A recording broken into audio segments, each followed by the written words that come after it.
Bienvenidos a Habitemos la Democracia, un espacio de diálogo de impulso para mejorar. Conectando con diversos actores de la sociedad interesados en el devenir social, buscando contribuir a la construcción de una democracia sólida y fuerte, que nos incluya a todos y aborde todos los temas. Acompáñanos a debatir y reflexionar sobre una democracia que, lejos de estar despoblada, esté habitada por todos y todas. Espacio producido por Impulso para Mejorar, conducido por Fabián Peralta. Bueno, ¿qué tal? ¿Cómo les va? Estamos en un nuevo episodio de Habitemos la Democracia. Hoy es un episodio que veníamos pensando hace un tiempo, que queríamos concretar y que hoy lo podemos hacer. Con esa idea de pensar la economía, no desde el lugar que muchas veces se piensa, desde lo técnico, desde lo académico, sino desde cómo impacta en la vida cotidiana de cada uno de nosotros, cómo cada decisión en política económica hace que estemos mejor o que estemos peor, hablando siempre de las mayorías. Y bueno, hemos invitado a dos personas que seguramente nos van a ayudar a responder algunas de estas preguntas que siempre nos hacemos respecto de nuestra democracia, en este caso mirándola desde la economía. Nos acompaña Sandra Sicaré. Sandra es periodista, ha trabajado en distintos medios de nuestra ciudad, ha sido distinguida también con una mención del premio Juana Manso, que eso habla también de su perspectiva de género y sobre todo de la sensibilidad con que aborda los temas de la economía en los medios masivos de nuestra ciudad, y ahora actualmente también adaptada a los tiempos, realizando un streaming que se llama La Banda Cambiaria y que de paso recomiendo. Y también nos acompañan David Abrán. David es economista, es investigador, es consultor, pero sobre todo es una persona que mira la temática con mucha sensibilidad, con mucha mirada social, y que es lo que a nosotros nos hizo invitarlo, porque nos interesa particularmente que todo su conocimiento y toda la posibilidad de producir ese conocimiento y de investigarlo y de estudiarlo nos sirva como insumo para tratar de entender un poco más de lo que nos pasa. Como siempre, no va a ser preguntas y respuestas, sino que intercambiamos, pero para arrancar, yo mientras hablaba recordaba a un dirigente radical histórico que nosotros siempre reivindicamos mucho, que fue Moisés Levenson. Y en uno de sus escritos, Levenson decía, la economía no se puede parar en la puerta de la democracia. Necesitamos que todo lo que hablamos de democracia impacte también en la economía. Y en ese sentido, recordando a Moisés León, va la primera pregunta, digamos. La situación económica de estos 42 años de democracia hizo que la democracia estuviera más consolidada o más debilitada. ¿Hay relación entre situación económica y calidad democrática? Bueno, qué pregunta. En realidad no sé si puedo llegar hasta el fondo de lo que me preguntás, o sea, hacer ese recorrido histórico. Lo que sí me parece que, como todos, hay procesos en los cuales la política económica permite consolidar la democracia, porque en realidad lo que hace es permitirte el acceso a derechos.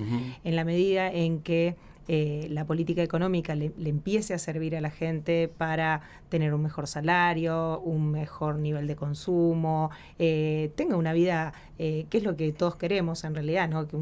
Que nuestra familia viva bien, que nuestros hijos puedan estudiar, tener acceso a la educación, a la salud, de manera digna. Me parece que eso es la manera en que la política se involucra y le da más contenido a la democracia. Esto que vos decías, ¿no? El volumen que puede llegar a tener la democracia en la medida que las políticas económicas apunten a eso. Y creo que en la Argentina, bueno, vos lo sabrás mejor que yo, hay periodos en los cuales eso se pudo hacer, otros no. En algunos se intentó y abruptamente se colapsó, se impidió. Lo que sí me parece es que durante muy pocos periodos la Argentina ha podido de alguna manera abstraerse de lo que tiene que ver con las decisiones de de las grandes potencias que en realidad les suelen marcar el camino. ¿Por qué? Porque en la Argentina en general siempre está endeudada y el endeudamiento es ahí una deuda con la democracia. Me parece que, bueno, eso te puedo ir diciendo. Está bien, vamos arrancando. Está buena la pregunta, sí, hay varias cosas que se cruzan. Por un lado, está muy bueno lo que señala Sandra, pensar esto en las potencialidades de las personas y cómo esto genera, digamos, la libertad en el sentido de, bueno, tener garantizado el hábitat, garantizada la vida misma, bueno, permite justamente ocuparse del otro, ocuparse de la sociedad, ocuparse justamente de lo colectivo, exactamente. Entonces está bueno.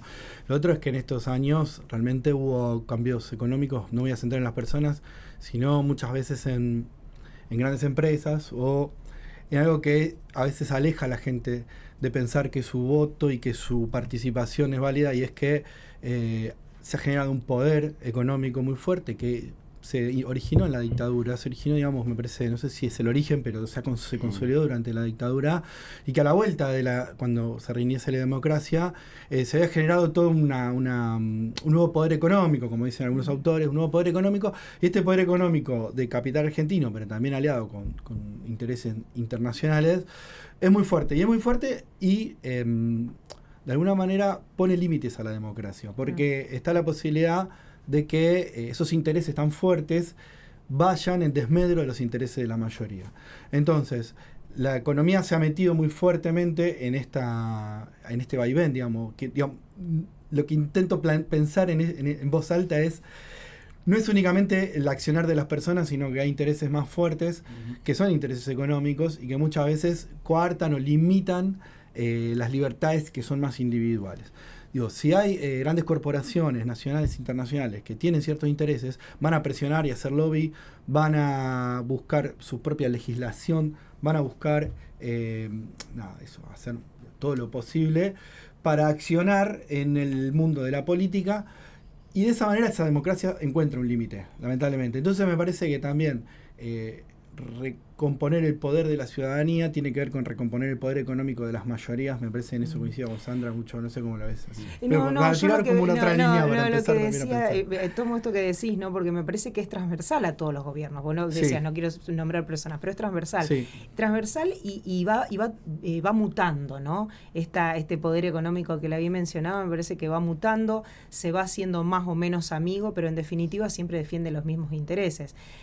Yo te lo cuento desde la experiencia más cotidiana. Yo no soy un economista, pero soy periodista que hace 30 años hago periodismo económico y recorro los foros económicos de empresarios, esos famosos think tank donde se deciden las cuestiones económicas, y vos te encontrás con empresarios que te dicen. Una vez me acuerdo que me encontré con un empresario que era un dirigente de la Unión Industrial Argentina, ahora ya no lo es más, y bueno, había tenido con el gobierno de Néstor Kirchner un crecimiento en su consumo. Él tenía una empresa de consumo y demás, y entonces yo, y en ese momento era un coloquio de idea.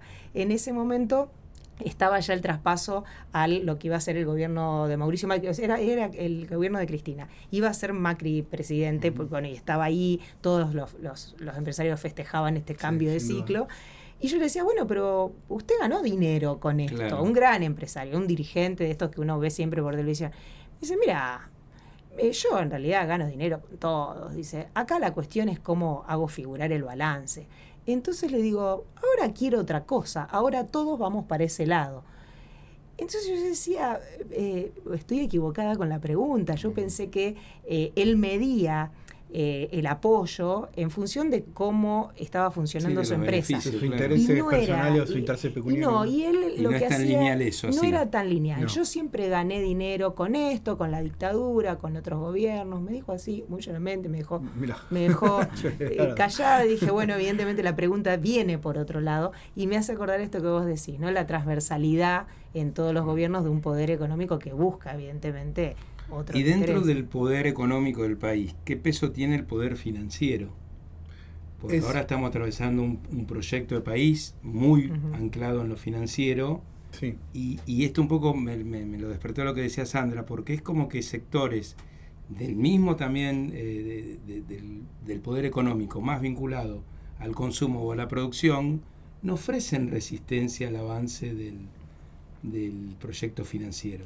Está buena la pregunta, pero además, si miramos este mediano a largo plazo de 40 y pico de años, en realidad lo que ha cambiado también es el capitalismo en Argentina y en el mundo.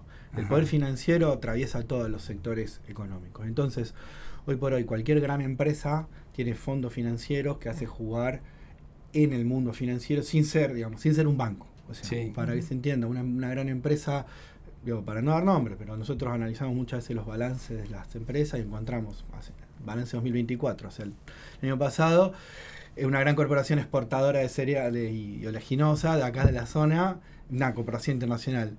Cuando uno mira sus activos totales, o sea, mira cuánto vale la empresa, máquina, herramienta, galpones, digamos, la empresa física tiene un valor, y lo que tiene en bonos y acciones y dólares, o sea, toda la parte financiera de la empresa vale exactamente lo mismo. O sea, hay dos empresas, hay una empresa que es física y otra empresa que es financiera, una al lado de la otra.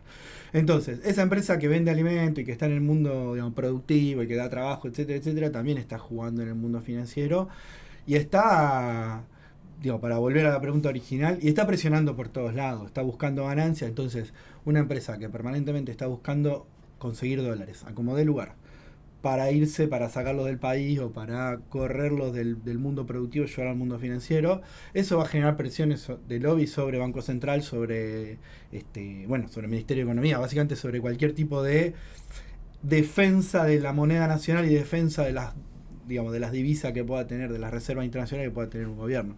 Entonces, volviendo, otra vez al tema original, ¿cómo eso repercute en la democracia? Bueno, eso baja intensidad de la democracia, porque efectivamente tenés no una empresa, tenés grandes corporaciones permanentemente jugando en eso, en que sus intereses sectoriales o muchas veces hasta particulares van en colisión con los grandes con los intereses de las mayorías, con los intereses populares argentinos. Porque efectivamente esos intereses están buscando ir por las reservas, ir por el dólar. Bueno, permanentemente se presiona sobre el valor del dólar.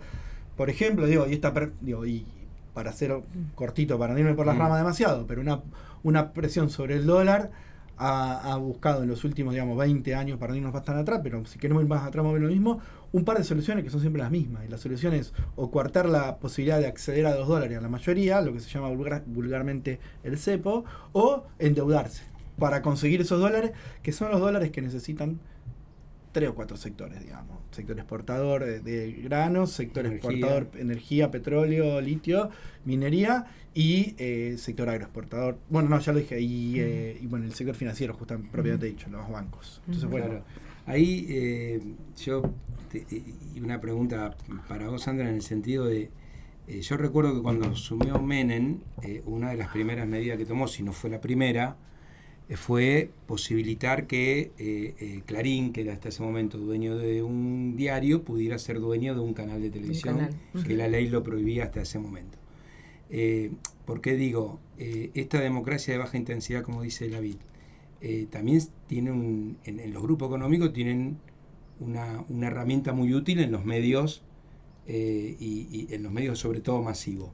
Ahora que surgen todos los medios alternativos, ¿se abre una posibilidad distinta de comunicación o también de alguna manera utilizan esa herramienta los grandes grupos a la hora de comunicar o de imponer o de establecer? Porque muchas veces tenemos discusiones dentro de nuestra democracia que son discusiones, es como que, bueno, estos son los límites, que adentro está permitido discutir esto. Claro. Pero que se establecen esos límites. Bueno, yo en primer lugar te diría, y tomando lo que dijo Laví, es interesante, hoy los grandes medios de la Argentina y también de la ciudad de Rosario son partícipes, como vos decís, de varios negocios. Entonces no es solamente los negocios de la comunicación, hay negocios de todo tipo, entre ellos los negocios financieros, con lo cual me parece que ahí también hay un debilitamiento, porque la materia prima debería ser la información, la posibilidad de que todos nos informemos en forma democrática. Eso no ocurre, eso está mediado, Contaminado, sí, contaminado no solamente por el negocio del medio de comunicación que es el que tiene, sino por la otra gran variopinta cantidad de negocios que tienen los dueños de los medios de comunicación.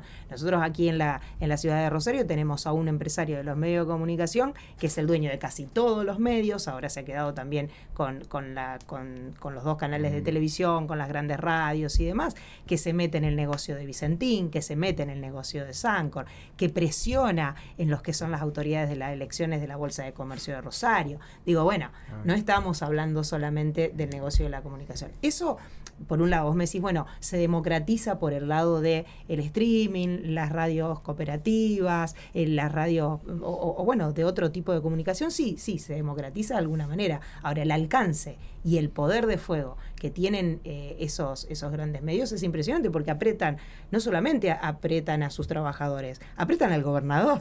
Entonces, a mí me da la sensación de que ahí hay una cuestión que tiene que ver exclusivamente con la democracia, pero porque hay grandes oligopolios, imposibilidad de difundir la información como tal, y ahí también hay una erosión. Yo no creo que, yo creo que sí que se cuelan a través del resto de los medios la posibilidad de informarse de otra manera, de cuestionar, de que la información llegue rápidamente.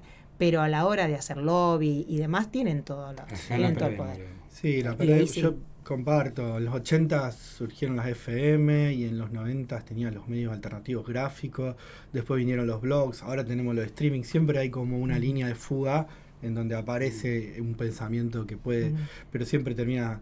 los medios fuertes siguen estando no pierden esa esencia. Y hay fuerte, algo que tiene que ver que es exclusivamente con algo del capitalismo más básico, es el tema del financiamiento de esos medios. Si a esos medios los desfinanciás, porque en realidad las empresas no ponen dinero, los gobiernos no ponen dinero porque están apretados o son socios de los grandes dueños de los medios de comunicación, y no la pauta oficial, por ejemplo. La pauta oficial no se divide de una manera democrática. Entonces, bueno, la verdad que le ponen medio un certificadito de defunción a todos los proyectos alternativos. Después, bueno... hay que remarla, eso no significa que uno tire y están apareciendo nuevas formas de financiamiento, lo que es el financiamiento colectivo, que muchos medios, que también tiene un límite, no todo el mundo está a apostar a los oyentes o a las personas que miran los streaming para que pongan plata y sostengan los medios nuevos. Eso me parece que hay algo distinto ahí que está bueno. Pero bueno, no sé, también encuentra su límite, me parece. No sé. No, sin duda. Y yo pensaba también, esto que decías vos, Sandra, a mí me tocó, cuando yo presidí la Comisión de Prevención de Adicciones, discutimos la ley antitabaco. Y yo me daba cuenta que si me reunía con algún gerente de alguna de las grandes empresas de tabaco, tanto él como yo sabíamos que él tenía mucho más poder que yo. Entonces era complejo, porque en la formalidad se suponía que no, pero tipo que diputado nacional, y claro, pero en la realidad todos lo sabíamos. Y eso me parece que ahí entra, en cuanto a los partidos políticos, a los dirigentes, a la responsabilidad que tenemos, otro factor que es el financiamiento de las campañas y cómo los grupos económicos históricamente han financiado las campañas, y nunca hemos tenido una legislación, ni siquiera cuando se legisló que los medios, cada lista tuviera la misma publicidad. Claro, y eso fue un avance, sin duda, pero es cierto que ha quedado... pero fue un avance. Sí, por ejemplo, no se legislaron las redes porque todavía no existían en ese momento, y porque muchas veces la instalación del candidato empieza mucho antes que la campaña. Olvídate, cuando nosotros, creo que lo habíamos contado en un encuentro con periodistas, una estadística que nos había llamado mucho la atención en el año 2018, cuando uno miraba, pero no volvió a salir esa estadística, eran quiénes eran las personas más entrevistadas en la televisión, y de las 20 personalidades que no eran futbolistas, creo que 18 de los 20 eran economistas. Y de esos 18 el primero era Javier Milei, por supuesto. O sea, el tipo más era por lejos la persona más entrevistada del país en el año 2018, con más minutos de aire en los grandes medios, o sea, contabilizado todos los medios de Buenos Aires sobre todo. Y bueno, ahí está la instalación, digamos. Claro, y ahí está, el Grupo Corporación América. Hay Urnequiana.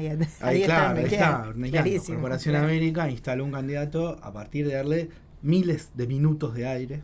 previo a la campaña. Mucho antes, 2017, Claro. 2018, 2019, estamos hablando de muchos años atrás. O sea, hay una instalación que viene de mucho tiempo y que, bueno, efectivamente se corona, digamos, en 2023, ya en 2021 había sido electo diputado.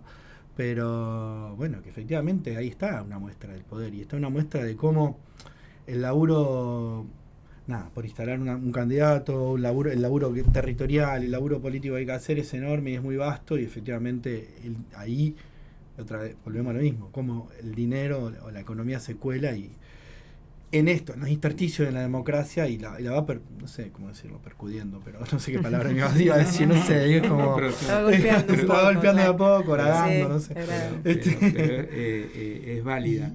Y pensando un poco en Perdón, pero sí, esto no quiere decir, sí. perdón, que haya que renunciar. No, claro. Obvio. Que haya que renunciar al otro, a la militancia política, a la militancia territorial, a la militancia social, a la militancia gremial, digo, todo eso, no para nada, al contrario, digamos, me parece que hay que seguir apostando a generar democracia en todos los otros ámbitos que no son estrictamente la democracia.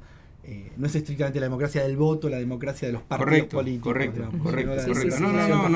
La organización, claro. Exacto. En eso compartimos y de hecho la pretensión de este espacio es poder ayudar a repensar eso, a repensar en el caso nuestro los partidos políticos en el sentido de que como existieron en algún momento no existen más y no van a existir más. Con una realidad social también muy fragmentada donde hay que generar canales de participación distintos y adaptado también a la dinámica social que cambió también muchísimo en poco tiempo.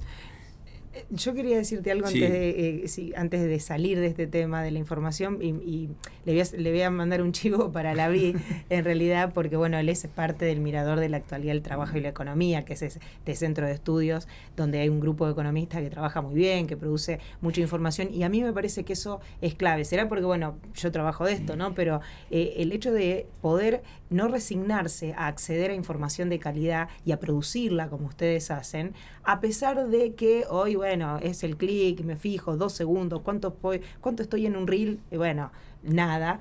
Ellos se adaptan a los reels, hacen reels, hacen posteos más cortos, hacen gráficos. Digo, no resignarse a que la información de calidad tiene que circular también y tiene que producirse, porque si no, ahí también estás entregando, ¿viste? Te estás entregando. Perdiendo también calidad democrática en eso. Exactamente. Porque la discusión se tiene que dar en ese aspecto, me parece. Sí, la formación de todos los cuadros dirigenciales en todos los ámbitos que nombramos recién también es clave. Sí, es clave, no es solo, imprescindible. No solo de los partidos políticos, antes nombramos cuadros sindicales, pero también digo, en cualquier espacio de participación. Estudiantiles, barriales, que fuera, sin duda. Porque además ahora tenemos un primer desafío que yo creo que como democracia lo tenemos que sortear, que es la famosa grieta, digamos, que nosotros, no sé, en la década del 80, el 90 existía la multipartidaria, existía el Grupo Rosario, donde gente de distintos partidos se sentaba a discutir algunos temas, aunque pensáramos muy distinto en esos temas o en otros, pero había un ámbito. Hoy yo siempre lo defino como que no podemos hacer un país con medio país, no importa cuál medio gane. Claro, Entonces ahí donde se rompe también la posibilidad de consolidar la democracia y para mí ese es el primer desafío que hay que poder sortear para tener no vamos a tener mejor democracia sin mejor dirigente, digamos. Y ahí un poco lo que decía vos, David, ¿cómo es hoy la radiografía de la economía hoy en cuanto a no sé, ahora estamos pronto a discutir seguramente una reforma laboral y bueno, y hay un montón de cuestiones en todos los temas, pero en economía hay como mitos instalados que cuesta muchísimo poder desandarlos. Les pido eso. Primero, ¿cómo es la radiografía hoy de la economía de nuestro país? Y después también un párrafo de cuán cierto hay en estas definiciones de por qué la reforma laboral va a generar más empleo registrado, bueno, y todo lo que venimos escuchando en realidad no de ahora, sino de hace décadas. De las varias discusiones al respecto. Bueno, empiezo, me parece sí, que... vos tenés muchos datos. Sí. Vos No, empezás. es un momento complicado, porque realmente me parece que estamos en un momento de transformación muy fuerte de la economía argentina. Este gobierno ha venido a transformar y con varios cambios que todavía no sabemos hacia dónde nos llevamos. En el sentido de que lo que estamos viviendo hace un año y medio a esta parte es una fuerte desindustrialización a partir de una apertura comercial muy fuerte que hace que veamos industrias caer o industrias reconvertirse de productoras en distribuidoras de productos importados, Claro. con lo cual la industria es el corazón, es el motor de la economía nacional, por lo menos desde 1930 en adelante, digamos, más allá de lo... ¿Por qué? Y porque en realidad la industria genera puestos de trabajo en los servicios, digamos, la industria genera el puesto de trabajo, la industria genera todos los servicios relacionados con la propia industria, que van de los servicios financieros, de postventa, marketing, etcétera, publicidad, que son cientos, son miles de trabajos. Por supuesto, no quiere decir esto que el agro, porque a veces, bueno, tenemos, vamos para ordenar un poco, un agro consolidado y fuerte, abierto al mundo, con dificultades, pero más o menos siempre ordenadito, y una industria que está perdiendo frente al importado y que estamos en el medio de esta transformación. Y esta transformación implica un cambio social muy fuerte, que es un cambio en las cantidades de puestos de trabajo y en un mercado interno mucho más débil. ¿Por qué? Porque los puestos de trabajo industriales y sobre todo, no solo los puestos de trabajo, sino todo lo que implica esta industria, implica menos ingresos en general para la gran mayoría de la población. Básicamente estamos viviendo un momento de consolidación de la desigualdad, donde hay un importante aumento de la riqueza de un sector muy pequeño de la población, a lo mejor un 5, un 10% de la población, y sobre todo una caída de la clase media y sectores populares que en realidad a partir de ciertos trabajos, digamos, la consolidación de la asignación universal por hijo, por ejemplo, entre otros, hacen que no haya una caída tan profunda en los sectores más, digamos, de menos recursos de la población. Pero sí una caída muy fuerte de la clase media, con lo cual estamos tendiendo hacia una sociedad más fragmentada, más similar a lo que son las sociedades latinoamericanas en general, las que conocemos, Perú, Colombia, Sí. Paraguay, digamos, tradicionalmente desiguales, tradicionalmente sin clase media. Entonces, estamos en ese camino, todavía ese camino es difícil de pensar hacia dónde va. Estas últimas semanas hemos visto cierre de empresas a partir de decisiones tomadas en Brasil. Las empresas van a producir a Brasil y toman el mercado argentino solo como una extensión de ese mercado brasileño. Entonces, eso quiere decir que no vamos a producir más nada nosotros, quiere decir que vamos a importar todo de Brasil o de China o de Estados Unidos. No sé, creo que no, es un límite un poco exagerado. Pero sí una tendencia bastante fuerte que rompe con la tradición argentina y rompe con cierto esquema nacional que viene muy consolidado. O sea, este gobierno se ha propuesto reescribir la historia desde cero como si no hubieran pasado los últimos 150 años. La industria argentina no nació ayer. Digo, exagerando el caso, pero el 17 de octubre de 1945, antes del peronismo, cuando ya son los obreros industriales que se habían los 25 años previos consolidado como, o sea, estamos hablando de que es algo que tiene 100, 110, 120 años de crecimiento y que bueno, romperlo de un plumazo y pensar una Argentina de ahora en adelante como si todo eso no existiera, es un golpe muy fuerte. Entonces, ¿dónde estamos? Es difícil de saber, porque efectivamente estamos en esta transición. Y para cerrar la idea, hace un año y medio que lo único que vemos es que la industria no para de caer, la construcción asociada también al mercado interno, a la clase media y eso yo, no para de caer, el comercio interno, sobre todo tirado por las clases medias, los restaurantes, el turismo, etc. También una caída un poco menos pronunciada, pero también. Y lo que crece es las finanzas, ciertos sectores asociados al mercado externo, sobre todo a la importación, también a la exportación. Entonces, bueno, estamos en un momento muy difícil para saber cómo estamos, porque estamos en el medio de esto. Hay que surfear esta ola, digamos. Yo, sabes que pensaba un poco lo que vos decías, porque en ese cambio de paradigma que vos alguna vez, o lo que mencionabas, hay una cuestión que tiene que ver con lo laboral, porque el obrero industrial es el obrero en Argentina, el obrero calificado, el que tiene, el que está en blanco en general, el que tiene un trabajo registrado. Destruir ese tipo de trabajo y esa industria representa también destruir toda la institucionalidad del trabajo, en realidad, del mundo laboral. Entonces, es mucho más fácil una reforma laboral porque la vas teniendo de hecho.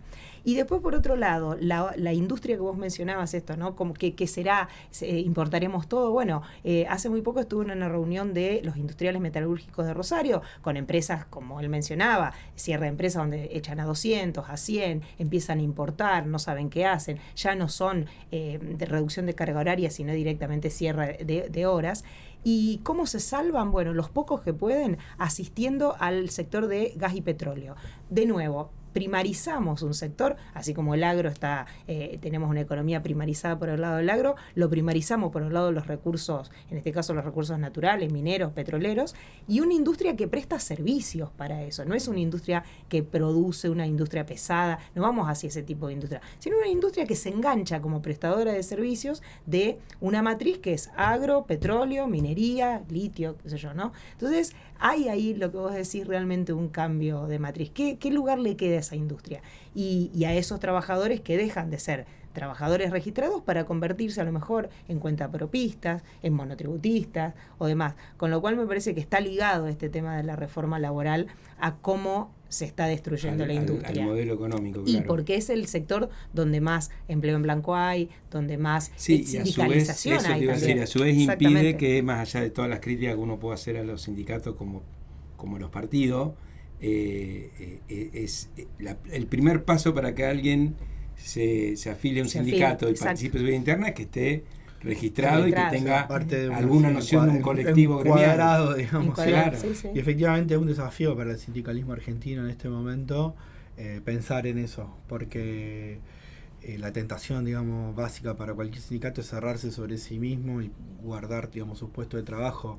Creo que estuve en algunos foros sindicales hace poco y la verdad que es la discusión que se viene. Claro. ¿Cómo pensar en esta Argentina, esta casi mitad de la masa de trabajadores que están afuera de esto, afuera porque registrados no es solo aguinaldo, vacaciones, licencia por maternidad, obra social, hay digamos, una cantidad hasta de la cosas. colonia de vacaciones. La colonia de vacaciones, un montón de cosas.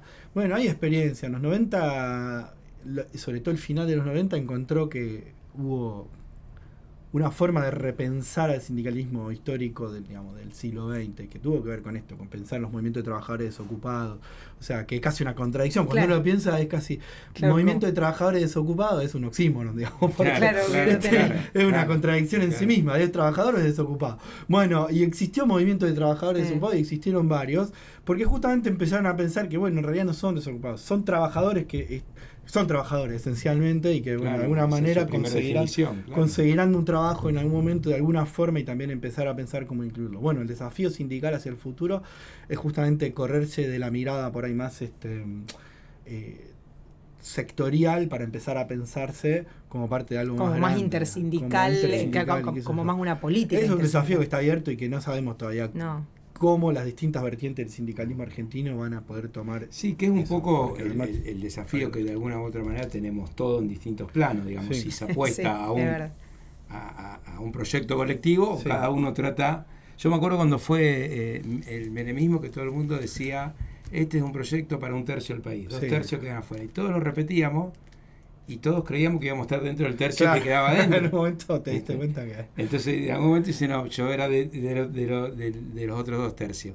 Entonces, el desafío político es eso, y ahí, digamos, conspira mucho esto. Yo creo que lo que a los grupos económicos en algún momento representaban los golpes militares, en algún momento se asumió que golpes militares era imposible seguir haciéndolo, porque además tenía que ver con una cuestión latinoamericana, y bueno, si vamos a tener democracia, tengamos la más inofensiva posible, y más o menos lo que están consiguiendo. La cuestión es cómo lo empezamos en este momento a hay una profundización de la destrucción de las instituciones básicas de la democracia, como lo que ha hecho este gobierno con el Congreso es mucho más fuerte que todos los gobiernos anteriores. Hay un cambio. No, sin duda. Incluso los vetos que se lograron rechazar. Gobernaron 2 años sin presupuesto. Sin presupuesto, vetando las leyes que el Congreso sanciona, con decretos, y luego obligando a que no haya, que no se pueda refrendar esos decretos, no se puedan volver atrás, y cuando se volvió atrás, prácticamente haciendo que el Congreso quede pintado. Exagero un poco, pero bueno, es un poco exagerado, porque el Congreso tiene su peso simbólico, por supuesto, pero el peso institucional es el que está perdiendo. El contralor de poderes, y el balance de poderes se rompió muy fuertemente durante este gobierno. Me parece que eso lo diferencia de todos los anteriores. ¿Y cómo se logra en otros países una economía que pueda ser un aporte, digamos, para que habitemos la democracia con más firmeza, digamos?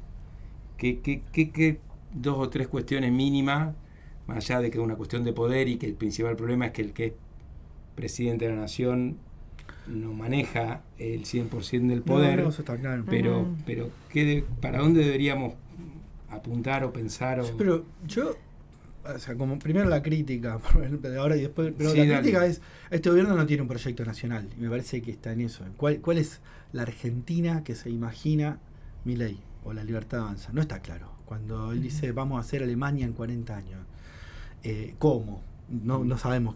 Tenemos las ideas de la libertad en una punta, y con las ideas de la libertad vamos a llegar a ser Alemania. Y en el medio no sabemos bien cómo se va a transitar eso, porque no está la idea de qué Argentina se imagina hacia el futuro. Entonces la pregunta es primero, ¿qué Argentina? Entonces, ¿qué Argentina nos imaginamos o qué queremos? Bueno, me parece que primero tenemos que pensar en eso, en un proyecto nacional, en una Argentina que pueda tener una autarquía productiva, que pueda pensarse alejado de las líneas. O sea, vuelvo un poco. Cuando Milei dice vamos a hacer Alemania en 40 años, de alguna manera lo que está pensando es que hay una única vía hacia el desarrollo, digamos, hacia el crecimiento, hacia el desarrollo. Y es por acá, entonces ellos están más adelante y nosotros vamos por el mismo camino, no más que 40 años atrasados. Claro, Bueno, de tiempo. es como una cuestión de tiempo y una Sí, línea timing, recta, claro. una especie Claro. de futuro que es único y unánime. Y me parece que eso no es así. Me parece que el mundo y la historia ha demostrado que hay vías alternativas y que podemos pensarlas, que tenemos que pensar una autarquía nacional, producir lo que a nosotros nos interese, pensar los intereses de nuestra propia población y nuestro aparato productivo, digamos, fortalecer nuestra identidad nacional. Y bueno, este gobierno también está rompiendo esa identidad nacional. Cuando se ataca la cultura, el arte, el deporte, la ciencia, Sí, la universidad. educación, la universidad, bueno, ¿qué está haciendo? Está rompiendo cada una de las cosas que nos generan ese orgullo patriótico, esta identidad justamente. Bueno, me parece que... ¿Por qué? Y porque se consolida esta idea de una Argentina que es simplemente un apéndice de los poderes centrales y también es una propia ideología, digamos, de que en realidad los países no sirven para nada. Digamos, como onda. Sí, Solo que hay- son grandes corporaciones. son grandes que corporaciones, intercambian. como Margaret Thatcher había dicho, la sociedad no existe, es la suma de individuos, lo cual es una pavada, pero digo, bueno, ¿cómo hace? No, siempre suma de individuos, hubo también en la edad de piedra había suma de individuos, pero no es lo mismo la edad de piedra que lo que vimos, evidentemente.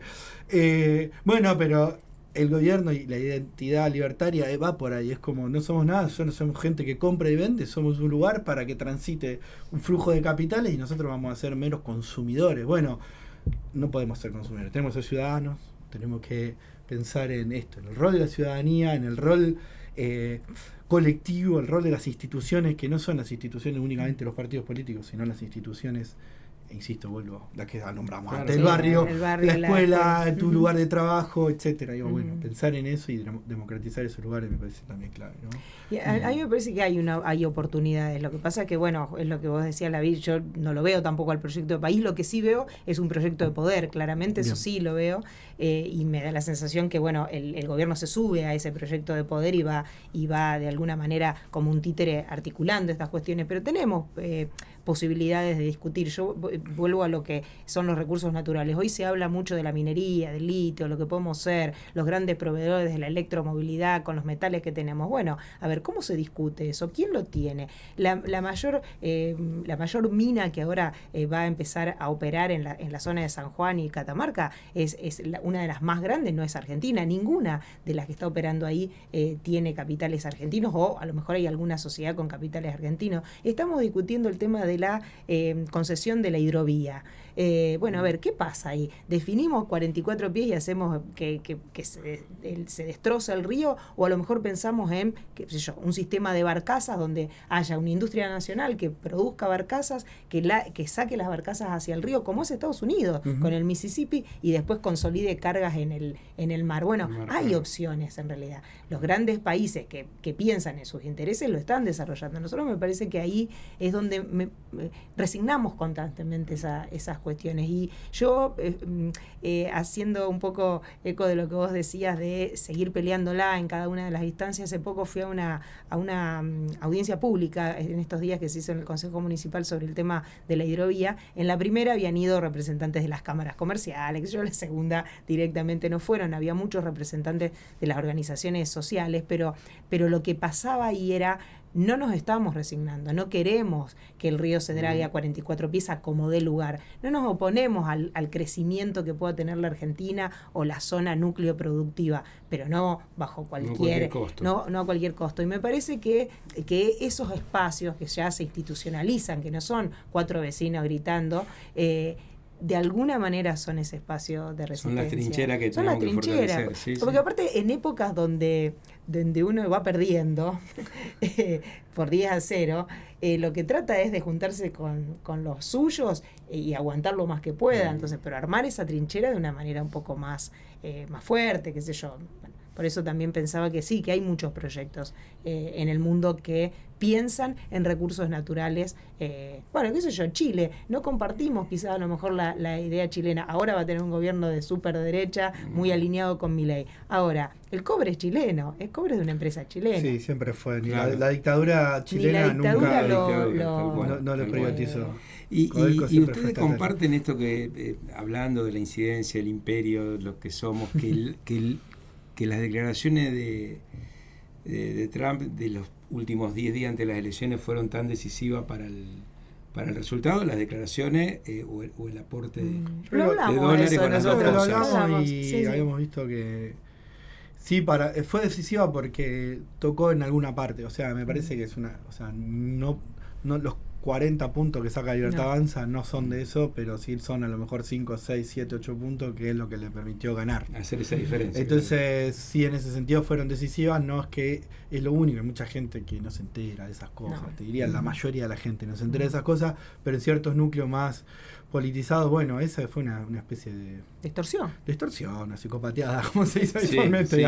Sí, pero mirá como uno le erra, que yo cuando lo escuchaba decía, esto va a jugar en contra. Que claro. No, mirá que si no te saco el piso y se van todos. No, pero fue jugado bien por el gobierno en el sentido de, bueno, generó cierto miedo, a, la incertidumbre y qué va a venir y qué va a pasar, y bueno, la verdad que efectivamente le sirvió de hacerle pensar a mucha gente que si ellos perdían iba a venir un cierto caos, una cosa. La necesidad de tener aún en el desierto alguna certeza. Claro, y sí, totalmente. Y eso no quiere decir al mismo tiempo que ese 40% de la población esté de acuerdo, por ejemplo, con destruir la ciencia argentina. De hecho, cuando se miran las encuestas, mucha gente dice apoyo en la universidad igual, aunque entonces lo que pasa es que también este gobierno hace un abuso de la democracia en ese sentido, porque realmente dice, bueno, nos votó tanta gente y toda la gente que nos votó está 100% de acuerdo con todo nuestro programa. Claro. Y eso es absolutamente falso. Sí. Entonces, no hay forma, digamos, no hay forma de que eso sea así.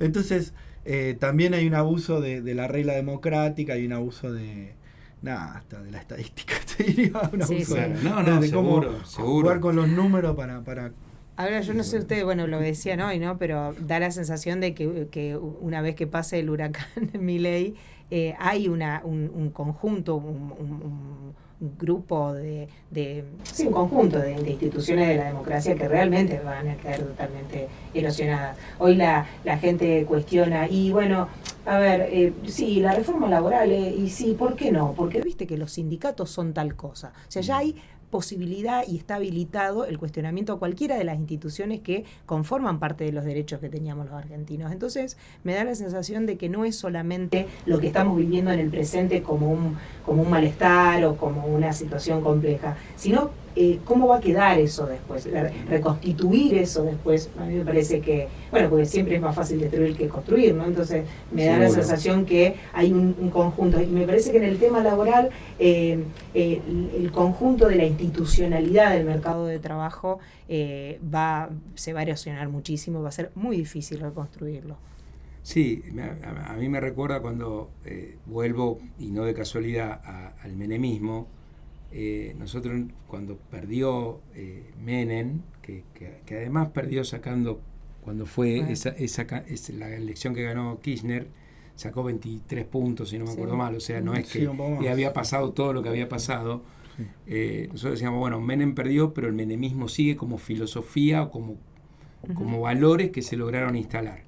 Y de alguna manera me parece que acaba de pasar algo parecido en el sentido de la fragmentación, y también ahí nosotros tenemos una responsabilidad en los planos que cada uno esté, porque algunas de las barbaridades que desde mi punto de vista se cometen tienen una base de sustento en algunas cuestiones que nosotros no supimos resolver como tenemos que haber resuelto. Entonces también me parece que para evitar la democracia con más firmeza, con más seguridad, haciendo uso de todos los espacios que en ella se encuentran, tenemos que también revisar nosotros algunas cuestiones, cada uno desde su lugar. Porque bueno, vos lo dijiste cuando arrancaste, que militabas desde hace tantos años. En definitiva, quien comienza la militancia más pura de alguna manera, la idea es mejorarle la vida a la gente que lo rodea. Entonces, en la medida que esa consigna, que es tan simple pero tan profunda al mismo tiempo, no se resuelva, no se concrete o se concrete muy a medias. Y bueno, arrancábamos con lo que decíamos, la democracia te tiene que facilitar la vida, hacerte la vida más feliz, porque en definitiva no todos están ocupados a ver si el Tesoro de Estados Unidos le está prestando a Argentina, o si el dólar blue es igual al MEP, no, en realidad lo que quiere es tener una buena educación y bueno, y llegar a fin de año, un diciembre donde estás agobiadísimo y pensar que a lo mejor podés estar haciendo una cuenta para ver si te podés ir de vacaciones. No es mucho. No, para nada. No es mucho. Bueno, yo les agradezco mucho. Acá, por iniciativa de Andrea, por supuesto yo no hubiera tenido nunca este detalle, le vamos a regalar un anotador. Bueno, muchas gracias. A mí me viene muy bien. Y para que lo puedan utilizar aportando ideas, porque como bien decías vos, Sandra, va a haber reconstrucción, va a haber la posibilidad de pensar, todos tenemos hijos o sobrinos o vecinos, jóvenes, niños, que no merecen que le dejemos un país que no le posibilite soñar, crecer en libertad y en igualdad. Lamentablemente hoy la palabra libertad está un poco vapuleada, pero sigue siendo una palabra hermosa y no la vamos a dejar que se la roben. Así que bueno, muchas gracias por venir. Gracias, Fabián. Gracias por la invitación. No, al contrario, bueno, y nosotros nos vemos en el próximo episodio de Habitemos la Democracia. Muchas gracias.